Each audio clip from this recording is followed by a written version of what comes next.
Beyond the Melting Pot, The Negroes, Puerto Ricans, Jews, Italians and Irish of New York City was written in 1963 and revised in 1970, but its critique of American assimilation mythology is as relevant as ever. Co-authors, Nathan Glazer and Daniel Patrick Moynihan, note that the term melting pot itself was popularized by the London-born Russian Jew, Israel Zangwill, who in his play of the same name wrote, "America is God's crucible, the great melting pot where all the races of Europe are melting and reforming. Germans and Frenchmen, Irishmen and Englishmen, Jews and Russians, into the crucible with you all. God is making the American." What should surprise literally no one familiar with Hebrew duplicity is that Zangwill himself was a Zionist. That is to say, he wanted a territorial nation-state for Jewish people established somewhere in the world, and preferably with few extant inhabitants, which is why he opposed the choice of Palestine. It would appear then that Zangwill did not really believe in his melting pot in a universal sense. And neither do the authors of Beyond the Melting Pot, who describe 1960s New York as a very identitarian place, one of both conflicting and allied power blocks rooted in ethnic affinities. One may be left wondering if any Americans even lived in New York apart from a trickle of wasp transplants, given how the co-authors slice what were the city's 5 largest ethnic groups. They literally have an entire section dedicated to naming the Jew, who at the time populated 1/4 of the city. Is that America? Will it become America? And now to burst your bubble. Glazer and Moynihan were both liberals and sociologists, though contemporary liberals and sociologists would probably hate them. Glazer was a staunch anti-communist, and sometimes even labeled a neoconservative, while Moynihan was infamous for a report he put together while Assistant Secretary of Labor that criticized Hindu family structure, high rates of bastardy, and was skeptical of providing welfare to single mothers, a toxic incentive.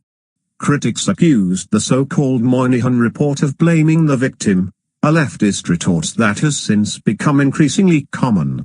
While he was the 12th American ambassador to the United Nations, Moynihan gave a speech before the General Assembly denouncing a resolution which had declared Zionism to be a form of racism. Not very endearing for the current year. And while a senator in the 1980s, he predicted that ethnic nationalism and the slumping economy of the Soviet Union would become existential threats to communism in Eastern Europe, and criticized Reagan's overhyped fears of its expansion. The co-authors of Beyond the Melting Pot were clearly liberals of an older stock than one is used to reading. And that more than anything else is what makes this book so fascinating. Beyond the Melting Pot tells us a lot of things we on the alt-right already know, but the writers are not on our side. It tells us about the alliance between elite WASPs, Jews, and blacks in politics. It tells us how Jews have been heavily involved in liberalism, socialism, labor movements, psychology, higher education, government and politics, and the civil rights movement relative to their size, and how almost all of American Jewry traces through New York. It tells us how Jews didn't want religion added to the US Census because they didn't want anti-Semites to be able to track their numbers or influence. It tells us how liberals don't view white Americans as an identity group but are willing to concede that, say, Irish, Italian, or Polish people exist. It tells us how earlier Northern European migrants such as Scots, Welsh, Dutch, Germans, and Scandinavians had a much easier time assimilating into an Anglo-American identity and losing their old ethnic consciousness. It tells us that blacks and Hispanics use the most welfare per capita and are less industrious than whites and Jews, in addition to having very different family structures. It tells us that white Catholics have produced very little intelligentsia in New York and the United States despite their large share of the population, though your author is part of an aspiring post-Catholic intelligentsia.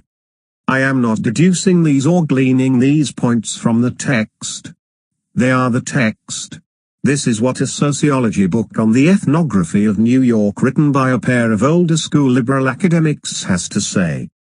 Perhaps most surprising is the co-author's stance that there are positive elements to the formation and existence of ethnic communities and neighborhoods, and that the government should not try to destroy such communities through aggressive integration programs. To some extent, this is just realism regarding the conditions of New York. It is purely descriptive. Then and now, to say that ethnic neighborhoods exist where one group predominates. But even that is refreshing coming from authors of the left, for whom it is so often the case that race and ethnicity are social constructs and therefore neither real nor of value.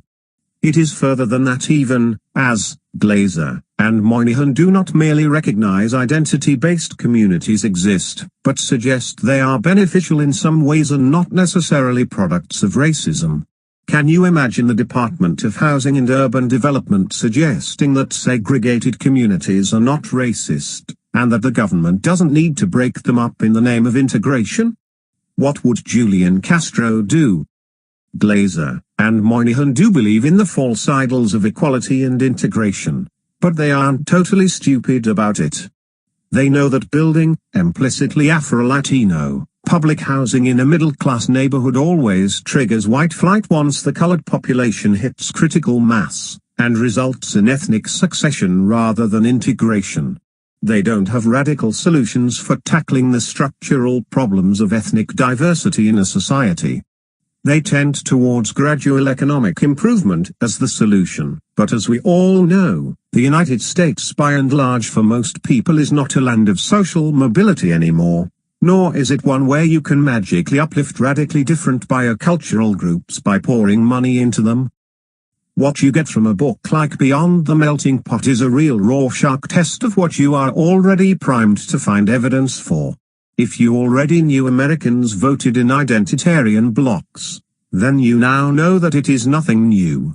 If you already knew some immigrants assimilate better than others into mainline American culture, or the regional culture of the area they moved to, then you now know that it is nothing new. If you've already read Culture of Critique and knew about the involvement of overseas Israelis in leftist agitation and the institutional Long March, then you now know that it is nothing new, and moreover that when Jews write about it, it is considered non-controversial. Ultimately, I would recommend Beyond the Melting Pot as a companion text. On its own, it is really just a general interest book with no application beyond 1960s New York City. In conjunction with other literature, it becomes much more illuminating.